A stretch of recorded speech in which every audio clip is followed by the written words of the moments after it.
এখানে যারা আছে সবাই প্রতিষ্ঠা লগ্ন থেকে 30-40 বছর ধরে আমরা পার্টি করি। জনাব কাদের সাহেব, আপনি আমাদেরকে দল থেকে পদ থেকে অব্যাহতি দিলেন, ওকে, বাট প্রাথমিক সদস্য পদ থেকে আপনি অব্যাহতি দিয়ে আগামী কাউন্সিলে যাতে কোনো চ্যালেঞ্জ না হয়, আপনি যাতে একতরফাভাবে নেতা নির্বাচন হন, সেই জন্য তো আপনি এটা করছেন না। আমরা জাতীয় পার্টি ছাড়বো না, জাতীয় পার্টি ছাড়বো না, জাতীয় পার্টি করব এবং এবং ঐক্য করে জাতীয় পার্টি করব। আপনার যে কাউন্সিল, সেই কাউন্সিলে আমরা যাব, সেই কাউন্সিলে আমরা অংশগ্রহণ করে কাউন্সিল যারা আসবে তাদেরকে আহ্বান করব। আপনি যেদিন না দিলেও আমরা যাব, জাতীয় পার্টি ভাঙতে আমরা দিব না। আপনি যদি চেষ্টা করেন আপনার হীনমন্যতা, আপনার ব্যক্তিগত স্বার্থ সিদ্ধির জন্য দলকে ভাঙ্গার প্রক্রিয়া করবেন, এইটা আমরা হইতে দিব না। আমরা এই দলই থাকবো, এই দলকে সংগঠিত করার জন্য যা যা পদক্ষেপ নেওয়ার সারা বাংলাদেশের কর্মীদেরকে আমরা সেই পদক্ষেপ নেব। এই গঠনতন্ত্রের যে 20-1 ক, আমি বিএনপি আওয়ামী লীগ সহ বাংলাদেশের অনেক রাজনৈতিক দলের গঠনতন্ত্র কালেকশন করে আমি দেখলাম এই ধরনের কোনো ধারা অন্য কোনো দলের গঠনতন্ত্রে নাই।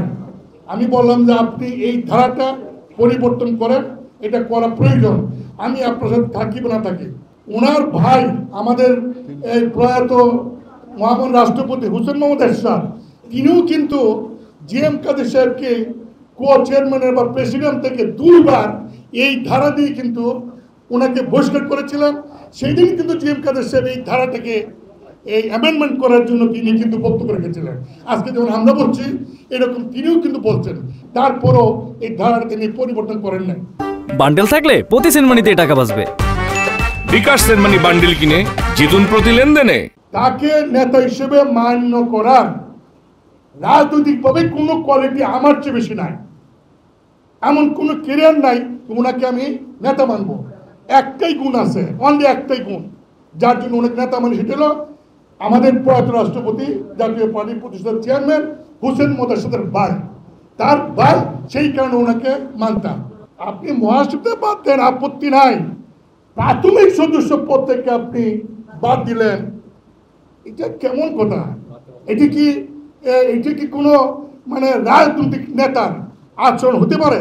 দলকে একটু গণতন্ত্রমুখী করার জন্য, দলের হিসাব চাওয়ার কারণে, দল একটা যৌথ নেতৃত্ব গড়ে তুলবার জন্য দাবি করার কারণে আপনি কাউন্সিলকে সামনে রেখে দলের 10 জন সিনিয়র নেতা, 10 জন, একজন সিনিয়র কো চেয়ারম্যান এবং মহাসচিব এবং 7 জন প্রেসিডিয়াম মেম্বার, তাদেরকে আপনি বিনা কারণে প্রাথমিক সদস্য পদ থেকে তাদের পদ থেকে অব্যাহতি দিলেন। এটা তো মানে অবৈধ না, শুধু এটা একটা স্বৈরাচারের বড় একটা উদাহরণ।